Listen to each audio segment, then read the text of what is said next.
Hello अस्सलाम वालेकुम। उम्मीद है आप लोग खैरियत से होंगे।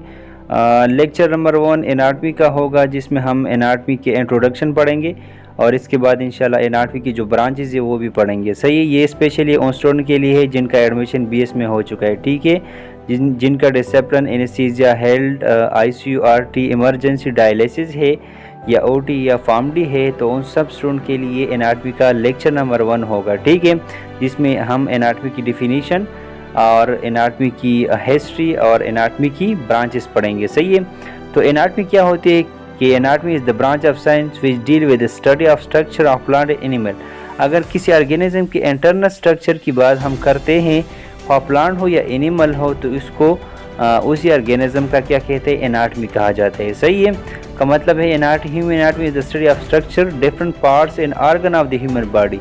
मतलब ह्यूमन बॉडी के डिफरेंट पार्ट्स या स्ट्रक्चर को पढ़ना, ये क्या है, एनाटमी है। सही है, तो ये सिंपल डिफिनीशन है, 9th क्लास में भी आप पढ़ चुके हैं। ठीक है, और इसके बाद हम हिस्ट्री की तरफ जाएंगे कि एनाटमी का जो हिस्ट्री है वो क्या है। ठीक है, तो हिस्ट्री की बात करते हैं कि हिस्ट्री जो एनाटमी का लफ्ज़ है ना, वर्ड, ये 2 लफ्ज़ से निकला है। सही है, एना और टोमी। एना का मतलब है एक्सेसिव, मतलब ज़्यादा, और टोमी का मतलब है कटिंग।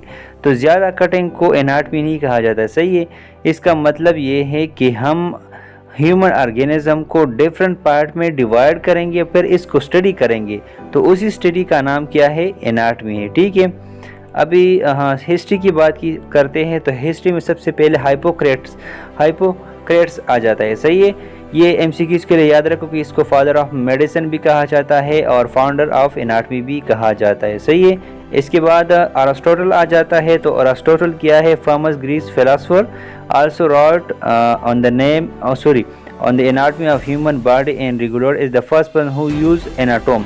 तो एरिस्टोटल वो ऐसा साइंटिस्ट था जो एनाटमी के लिए उन्होंने सबसे पहले क्या किया था, एनाटोम का लफ्ज़ यूज़ किया था। सही है, इसके बाद आते हैं गैलन के। गैलन क्या है, वो भी एक ग्रीक फिजिशियन था।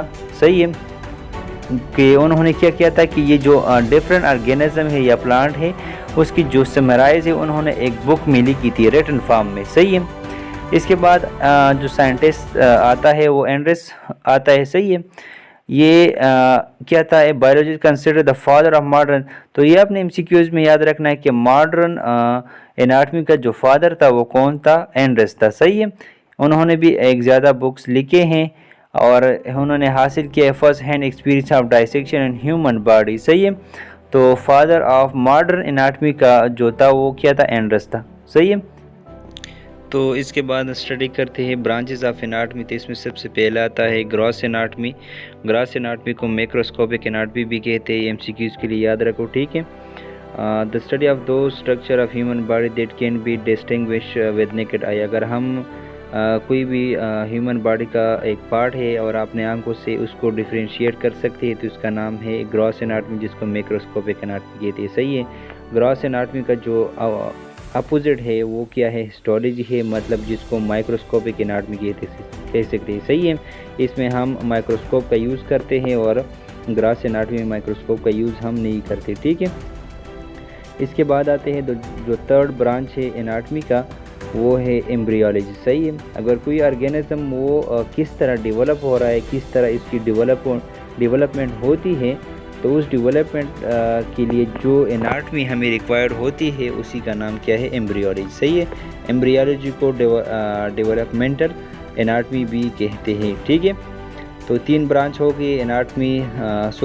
ग्रॉस एनाटमी, हिस्टोलॉजी और एम्ब्रियोलॉजी। ठीक है, इसके बाद जो नेक्स्ट आपके पास जो एनाटमी का ब्रांच है वो भी पढ़ लेते हैं कि वो क्या है। सही है, वो है आपके पास रीजनल एनाटमी। रीजनल एनाटमी का मतलब है टोपोग्राफिकल एनाटमी, मतलब the branch of anatomy in which study specific portion और रीजन। मतलब हम किसी भी ह्यूमन बॉडी का एक स्पेसिफिक रीजन हम डिस्कस करना चाहते हैं, तो इसका मतलब है रीजनल एनाटमी। सही है, जिसको स्पेसिफिक एनाटमी भी कहते हैं। अगर मतलब है हेड में हम हेड स्टडी करना चाहते हैं या हार्ट स्टडी करना चाहते हैं, तो उसका मतलब है हार्ट में एक पार्ट को डिस्कस करना चाहते हैं, तो उसका मतलब है स्पेसिफिक एनाटमी या रीजनल एनाटमी। इसके बाद फंक्शनल एनाटमी एनाटमी आती है। Function anatomy correlation of the function of इनऑर्गेनल पार्ट। अगर ऐसा पार्ट है ह्यूमन बॉडी का, उसका हम रिलेशन मतलब उसका फंक्शन डिस्कस करना चाहते हैं किसी और पार्ट के साथ, तो उसी का नाम है फंक्शनल एनाटमी, जो कि लफ्ज़ से आपको पता चल जाएगा। सही है। इसके बाद सरफेस एनाटमी आती है, वो भी सिंपल सी है। सही है। कंपेरेटिव एनाटमी, कंपेरेटिव का मतलब है कंपैरिजन करना। सही है। ह्यूमन पार्ट है, लेट सपोज आपके पास हार्ट है, उसका कंपैरिजन करना लंग के साथ, तो ये आपके पास कंपेरेटिव एनाटमी आ जाती है। सही है।